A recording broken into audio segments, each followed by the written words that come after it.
C'est le droit fondamental de l'ensemble des droits.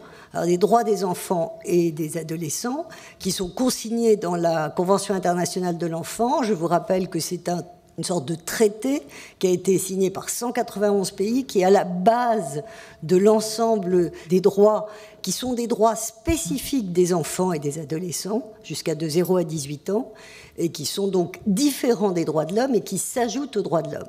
À partir de là, un enfant qui n'est pas enregistré ou qui n'a pas d'acte de naissance n'a pas d'existence possible, légale, sociale et de citoyenneté, je dirais. Pas d'identité, pas d'acte de naissance, c'est la voie ouverte à toutes les violences. Et comme vous le savez, l'UNICEF est extrêmement comptable de la protection contre toute forme de violence. Il faut parler des mariages précoces, il faut parler du travail des enfants, il faut parler du trafic. Et on l'a vu dans des derniers conflits comme celui du Mali, comme celui de la Syrie, où il y a un nombre très important d'enfants qui sont enrôlés. Et puis il faut parler des urgences. Parce que dans les urgences, il y a un drame qui est la séparation des parents et des enfants qui se perdent. Et les enfants qui ne sont pas déclarés, on ne peut pas, on a beaucoup de mal à retrouver le lien et donc à les ramener vers leurs parents. Donc ces enfants, en fait, ils sont un peu partout. En Afrique, en Asie, il n'y a qu'environ 36% seulement des enfants en Asie de moins de 5 ans qui sont enregistrés. En Afrique subsaharienne, ils sont autour de 44%. Donc au Niger, il y a eu des avancées. On était seulement à un taux de 32% en 2006.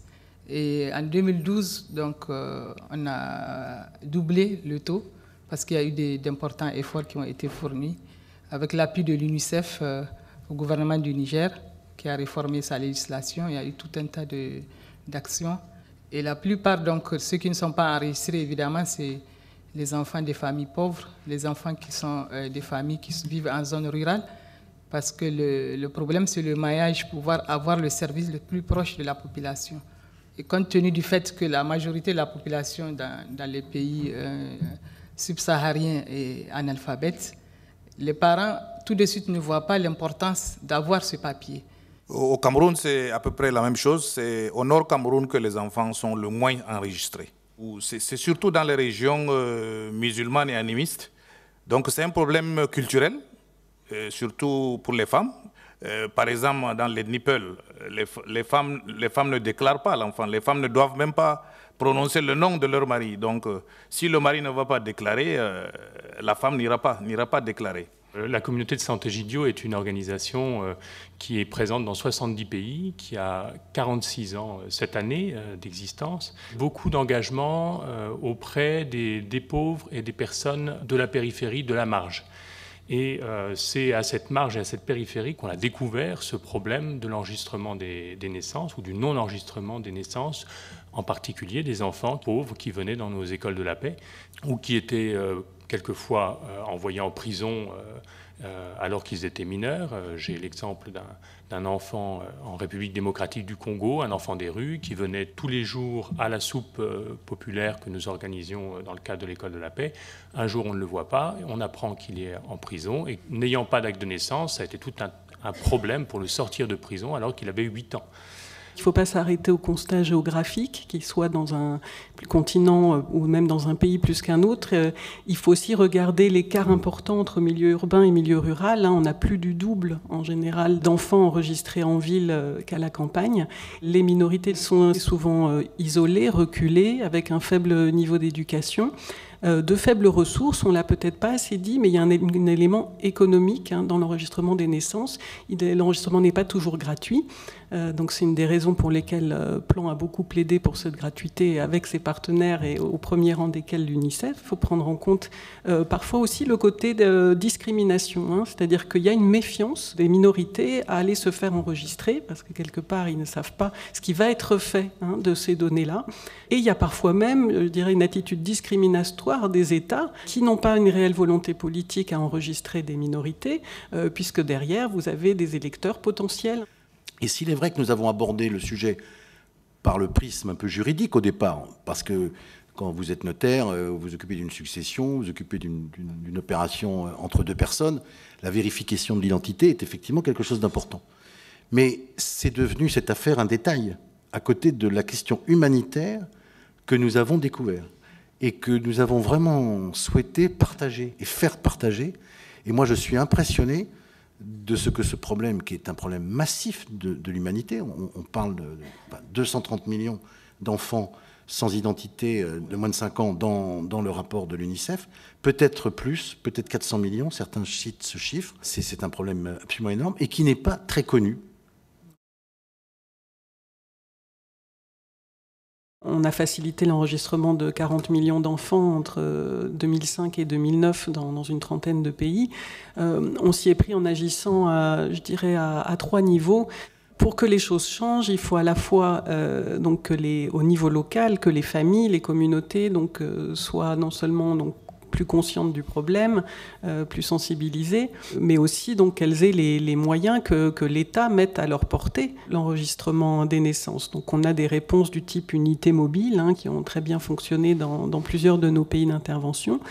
Il y a également l'utilisation des nouvelles technologies pour faciliter ce type d'enregistrement.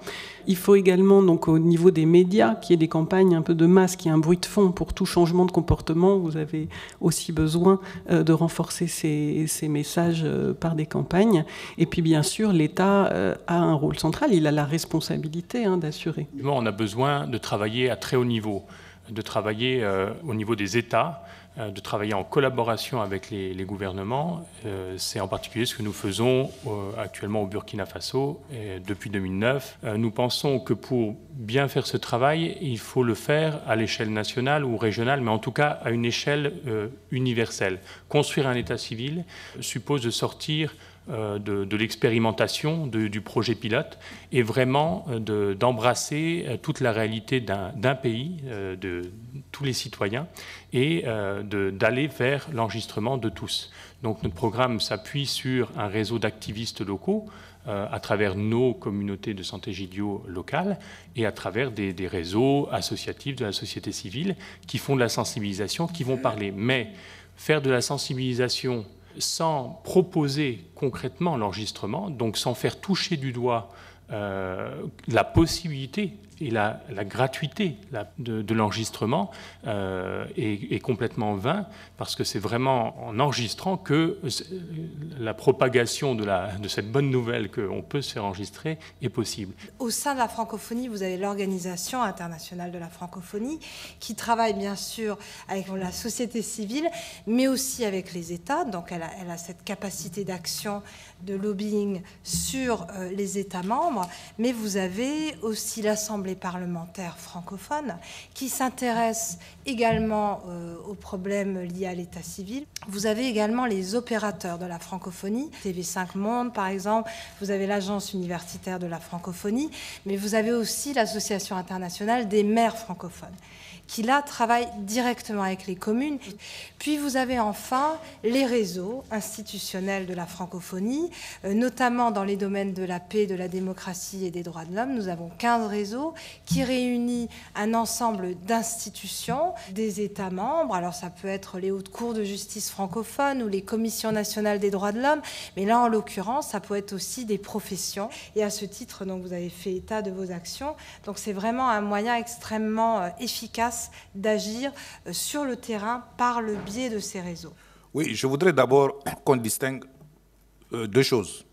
Il y a la prévention, parce que nous voulons d'abord pour objectif de limiter au maximum les enfants non déclarés. Mais vraiment, le SMS peut être d'un apport considérable. Donc, nous voulons d'abord mettre un système d'alerte pour diminuer au maximum les enfants non enregistrés. La deuxième action, c'est d'organiser la délivrance à grande échelle des actes de naissance aux enfants.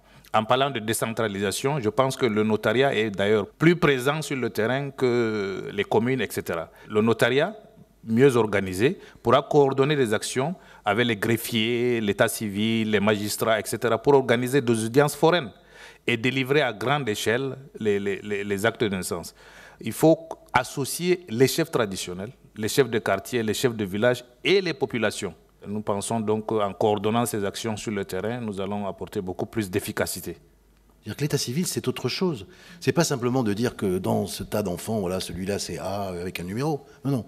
De la même manière que l'enfant sans identité n'a aucun droit, Un enfant qui a une identité reconnue, qui a un extrait de naissance, il a accès à beaucoup de droits. Et donc c'est pour ça que c'est un peu plus compliqué que simplement d'envoyer par SMS l'existence d'un enfant. Mais n'oublions pas que la délivrance d'un acte de naissance, c'est un document créateur de droits, et on mesure l'importance de ces droits, c'est quand on n'a pas l'acte de naissance.